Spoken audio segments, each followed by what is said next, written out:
Welcome back to Co-op Radio 102.7 FM CFRO. Kevin Annette is not going to be here today, so he said to me, Reg, can you fill in for me? And I said, of course, because I love to spend time with the listening audience here on Co-op Radio and bring on interesting guests. I said to Kevin, okay, I'll do it.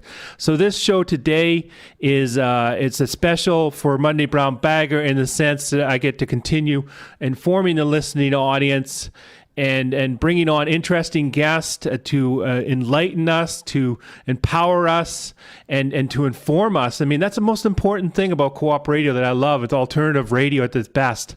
So I'd like to remind people that this will be archived on my website of angus-mcleod.com, McLeod spelled M-C-L-E-O-D. And Kevin may also archive this on his website of hiddenfromhistory.org. With that said, I'd now like to introduce our guest, who is the president of a political party here from British Columbia. It's called the Refederation Party, Dennis Shaw. Hello, Dennis. Yes, sir. I'm here. Well, thank you so much for coming on. I mean, when I received your email through my emails on my website, and your Mike Summers also emailed me too, and they started... Because of the interview I did with Michael Frisby, I'm happy to see that there are people from British Columbia, Canadians, that are standing up and doing what Michael Frisby was suggesting that we do. And I was wondering, could you quickly tell our listening audience a little bit about your background, what brought you into this party here in British Columbia? Well, my background is that I spent a few years in the military, and the rest of my life I was an elementary school teacher in Nanaimo. And somebody woke me up to the fact that things were not quite as they seem. So I started to read about what was going on in the world, and I realized that they were right.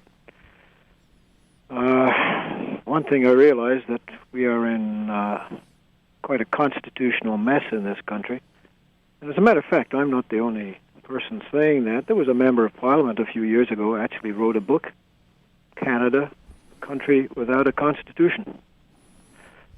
And so I researched it and wondered what we could do about it. And so I and two or three others co-founded the BC Refederation Party, which is designed to change the political system in BC in such a way that people are given the power. And that is the way it should be in a democracy, of course. The politicians should be the servants of the people. And right now we all know that politicians take no notice whatsoever of the people. And that is because the system, the way it's set up, allows them to do that. We have to change the system. So that's when we formed the Refederation Party, and we have researched a method for changing the system. It's very simple, but it's very powerful. Yeah, and also what you were mentioning about our Constitution here in Canada, I know you and I had a gigantic conversation more than once. Could you actually quickly tell our listening audience a little bit about how the 1982 Constitution is an act of Parliament and is not done by the people? Yes, that is the basic problem in this country. Canada has no constitution.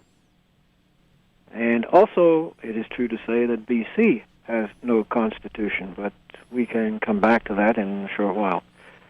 The Canadian situation is that this country used to be a colony of the United Kingdom, or Britain. And in 1931, that changed. The people of Canada became a sovereign people, and they were no longer ruled by the British. The situation at that stage, which was in 1931, the Statute of Westminster, the situation was that the day before, the Canadian government got its authority to govern this country from the British. The moment the British pulled out, the question is then, from where does the government of Canada get its authority to rule? Well, what should have happened is that the people should have exercise their, what they call their inherent right to choose their form of government in a democracy. They should have chosen the form of government. They should have been asked, and they should have voted on it. That never happened. What did happen is that the very next day, after Canada became a sovereign nation, the government just carried on as it had before, but without any authority to govern, and has never asked the people for permission to govern them, which is what should happen in a democracy. The government right now has been operating from 1931 up till 1982, when Trudeau brought in the Constitution Act of 1982. And it's what they call repatriating the Constitution, which is a lot of nonsense. What they should have done was ask the people for authority to govern, and they never did. What they did was they wrote the Constitution Act, which is a statute. And the politicians passed this statute, and it set up the form of government for Canada, the way the politicians wanted it, gives them all the power, gives the people no power. It's as simple as that. And they refer to, everybody around us refers to the Constitution. There is no Constitution, because what they mean by that is the Constitution Act of 1982. And an act is simply a statute that has been passed by a bunch of politicians. A constitution, here, what is the definition of a constitution? The only definition of a constitution, there are several, the only one that gives democracy to the people is this, and it comes from the Black's Law Dictionary. A constitution is a charter of government deriving its whole authority from the people, from the governed. And if we had that, we would have a democracy. But of course we don't. We don't have a constitution. We're ruled by an act passed by the politicians to give all the power to the politicians and to make us obey the politicians. That's the situation in Canada. So we could go on and mention that the same situation applies in BC here, which is closer to home. What would you like to do? I'd like to quickly, we can talk about the so-called alleged constitution for BC that came in 1871 in a couple minutes. But what I wanted to talk about first was, so in 1960, when the Bill of Rights was passed by the Diefenbaker government, and 1982, when Trudeau brought in the Charter of Rights and Freedoms, which not only gave the Native Americans, recognized the Native Americans, allowed them to give them the right to vote, it recognized bilingualism in the Charter of Rights and Freedoms. So all of that stuff passed by our government actually is not a law at this time, because our government did not have the authority to pass it. The government has never had authority from the people to govern, to pass laws. No. It's an incredible situation. And also, you were telling me about over in Britain that the British Parliament created the British monarchy. Could we quickly talk about that? And then we'll get back over to BC and talk about the 1871. Yes, the Australians, the New Zealanders, and the Canadians are in the same boat. And in Australia, a group got together and queried their constitution too. They took it to England and took it through the law courts. And they were told by the British Privy Council that the English Queen is a creation of British legislation. And the Queen simply has to do what the British Parliament tells her, which is quite the opposite of what everybody believes. They think the Queen is the head of state, and therefore everybody obeys the Queen. It's not so. Another thing about the Queen of England is that for many, many years they've had a legal situation that says that the Queen is indivisible. That means that the Queen of England cannot be the Queen of any other country at the same time. However, recently they got in a bit of a tangle with that legal maxim, and so they decided to change it. This is what they do. When there's no written constitution, they can do what they like, right? So what they did was to change it. They now have decreed that the Queen is divisible, which means that she can be the Queen of Canada, which is what they say she is. Was that over in Britain that did that changed it, or here in Canada? That's the British Parliament. The British judicial system stated that the Queen is now divisible because it suits them that way. Now, the Queen is supposed to be the head of the Commonwealth, and Canada is a member of the Commonwealth. And therefore, people say, and they believe in Canada, that the Queen of England is the Queen of Canada. Well, just think about it for a moment. There is no person, physical person, who is a Queen of Canada. There isn't one. Also, there is no person or office that has been created by the Canadian Parliament which is called the Queen of Canada. There simply exists no Queen of Canada. However, what they do to muddy the waters, they talk about the Crown. The Crown rules everything. If you go to court, it's you versus the Crown. And in that way, they push this idea that the Queen is the head of Canada. Let's go back to the Constitution Act in 1982 that Trudeau brought in. There are two parts to that. One is, as you just mentioned, the Charter of Rights and Freedoms, as they call it. The other part is the old BNA, the British North America Act, under which Canada was ruled until we became free from Britain. That BNA is still in effect today. You read the Constitution Act 1982, if you get a copy, you will see the first section is the BNA. It still applies. Now, in the BNA, the section dealing with the Governor General, Section 12. Section 12, exactly, was put in when Britain ruled Canada, and they ruled Canada with the aid of a Governor General. They were in Britain, we were in Canada, and the Governor General was here, and he did what the Brits told him to do, and he ruled this country. Okay? That still applies today. That's in the BNA, and it's still in the Constitution Act 1982. So now, this section 12, it is the longest English sentence I've ever come across, and it is the hardest to understand. It'll take you half an hour to figure it out. But what it says after you've figured it out is that the Governor General of Canada has total power and authority over everything and everybody in Canada. Take my word for it.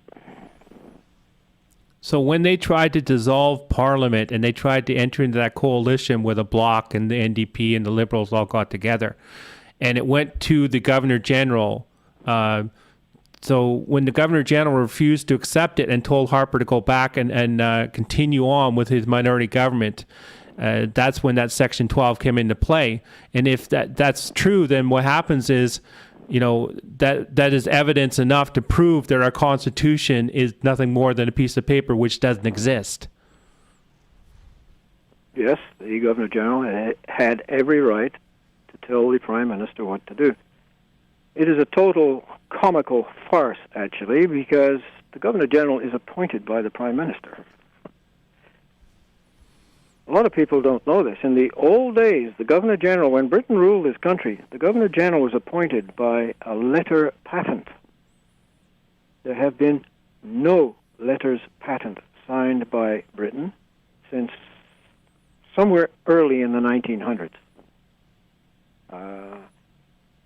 What happened is that around 1947, the Canadian Prime Minister Mackenzie King then wanted to appoint a Governor General. But he could not get a letter patent from England because England no longer had anything to do with Canada. We were sovereign. And he solved the problem very simply. He wrote his own letter patent.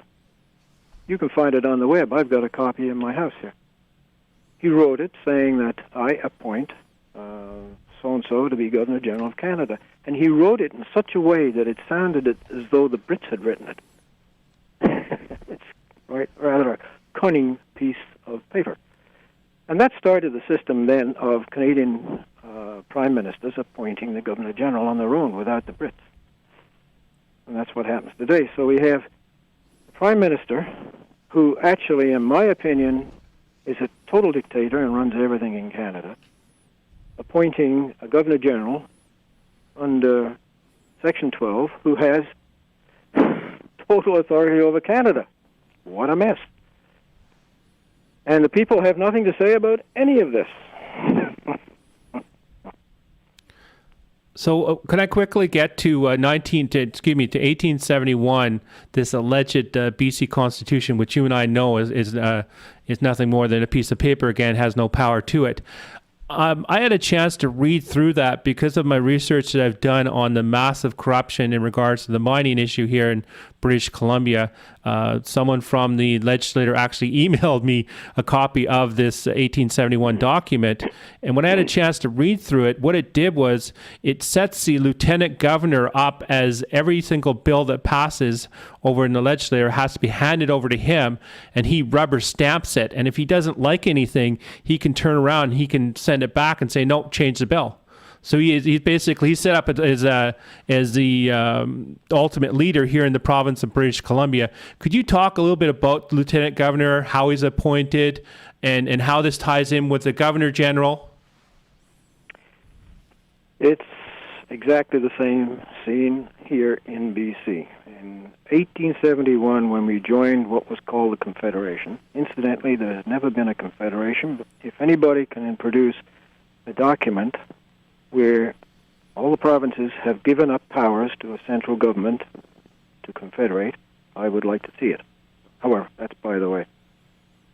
In 1871, when we joined Confederation, the British were ruling us, of course, and they ruled us through the Governor General, who was in Ottawa. Now, in each province, as they joined, they created a Lieutenant Governor who obeyed the Governor General, who obeyed the Queen. That was the system. In 1871, they set up a council of British Columbians, but the Lieutenant Governor of BC was given total authority over the province. And they wrote a statute called the BC Constitution Act, which laid out the constitutional basis for this province. It was, however, an act, and to this day, we still have a BC Constitution Act, and it is very similar in the wording still. It's the same act. It's been amended over the years, but some of the wording is identical. And it still makes the Lieutenant Governor of BC the ultimate power in BC. On the BC Refederation Party website, which is refedbc.com, on that website is a short article giving the main points of the BC Constitution Act, showing that the Lieutenant Governor is the total power. He can hire and fire anybody in BC at will. He does not need to consult with anybody, he or she. That's still the same today. When a law is passed in the legislature, when an act is passed, it does not become law until it has the Lieutenant Governor's signature on it. So when the law is passed in the legislature, it goes up the road to the Lieutenant Governor, who signs it.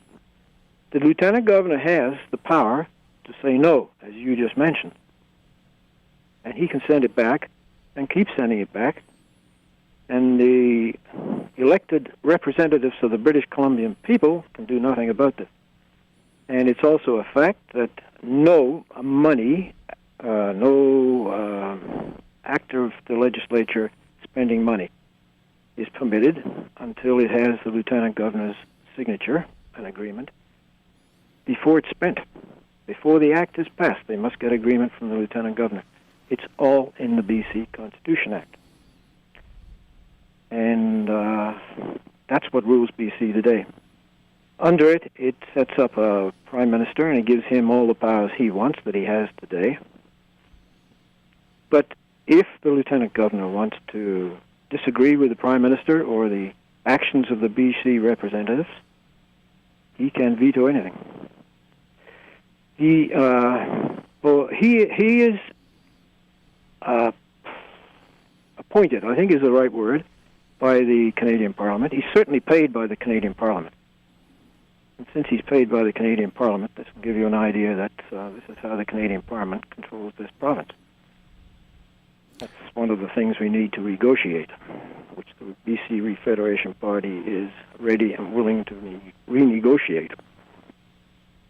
Well, it looks like we're running. Our time is going by real fast, and there's some major points I really want to touch on, and we only have a couple minutes to do it. So I'd like to quickly touch on the three main policies that your party has at this time, and then we can also touch on how people can join your party, and also if how many people you've run in last election and the upcoming election as the years come by. But the three things that I noticed on your policies on your website in regards to your party was provincial constitution, direct democracy, and refederation, right? And with the direct democracy one, we've had a guest on in the past, former Senator Mike Gravel, who's actually talked about direct democracy initiatives. And when I had a chance to talk to Mike Summers, your leader of the party, last night, a lot of stuff that he was saying was stuff that Senator Gravel was talking about. So I'm hoping that one day I can connect up Senator Gravel with your representatives of your party. But could you quickly, in about, if you could take about 30 seconds just to quickly talk about your policies? 30 seconds. It can be done. The first and main policy is to clear up the constitutional mess. We will, let's say we took power next weekend. We would immediately write a constitution that puts the people in the driver's seat and put it to referendum. The people would accept it. In that constitution, they would retain to themselves the right to veto any government action. So they would then, in future, elect governments, tell them, go ahead, govern this province. Anytime the government got on the wrong track, there would be an automatic right to a referendum by the people, and they would veto it. That's the direct democracy element that we would add to the present system. And thirdly, we would then start to deal with Ottawa and all the problems with the jurisdictions between the central government and the provincial government. Yeah, as I was talking to Mike Summers, he was also mentioning, and also you were mentioning to me too, none of this would be possible unless you get elected. So that's when the people out there, they'd have to get involved. And, there's so many people out there saying, they're complaining, saying, look, nothing's done. I'm not going to vote for anyone. I'm not interested anymore. So much apathy. But, here's a chance for the people of British Columbia to finally bring about positive change, because we're looking at, here's a party that's actually offering it. With that said, is there, can you again say your website and where people can actually go to look more closely at your policies and contact information? Because there's so much information that we could be covering. It's just take a couple hours alone just with your topics. Okay, the website is the www.refedbc.com. Refed is short for Refederation. Now, Refederation means getting back to the original deal, by the way, when we confederated. We've got away from that. Phone numbers, my phone number they can note down is 250-758-2089. 758-2089. And in the last election, just before the last election, we've advertised this party for the first time. We've been 8 years organizing it, and just before the election, we advertised for the first time, and within 2 weeks, we had 50 nominee candidates apply. We could have run 50 candidates in the last election. Trouble was, it was all just a little bit too late. Most of them couldn't quite make the timing. And we ran 22 candidates. That makes us the 5th largest party in the province right now. And probably the way we're going now, we seem on track to run about 80 out of 85 candidates next election, because we're slowly becoming known. The media won't touch us, of course, because we're threatening the establishment as it stands today.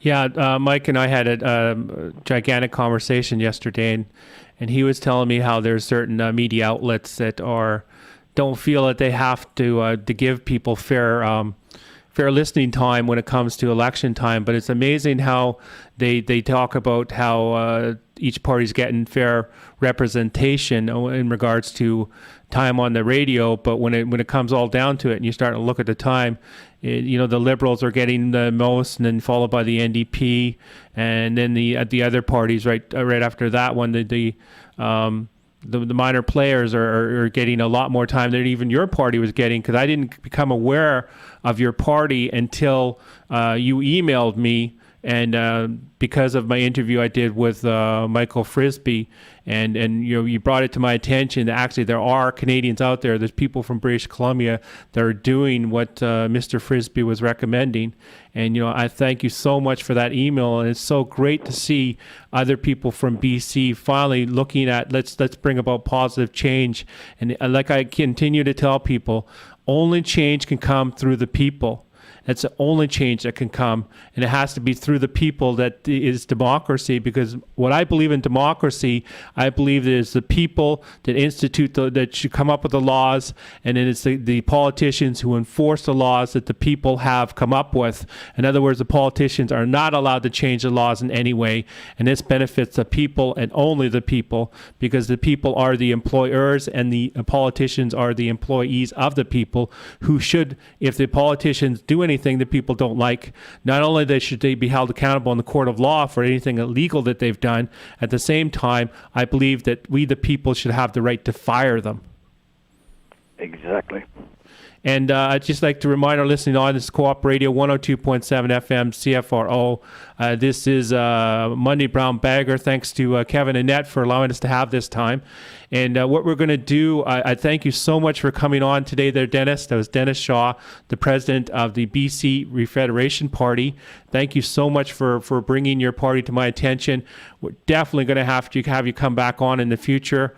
We're probably going to ask Mike to come on too, because there's so many different areas that we didn't touch on, which I feel that the people, our listening audience here in British Columbia and elsewhere, should listen to, because this is an idea that should go across Canada, is what I feel. But thank you so much there, Dennis. I'm getting my operator right now is really motioning me. She's starting to get a little bit tense, because she's saying that we have to move on to our next guest.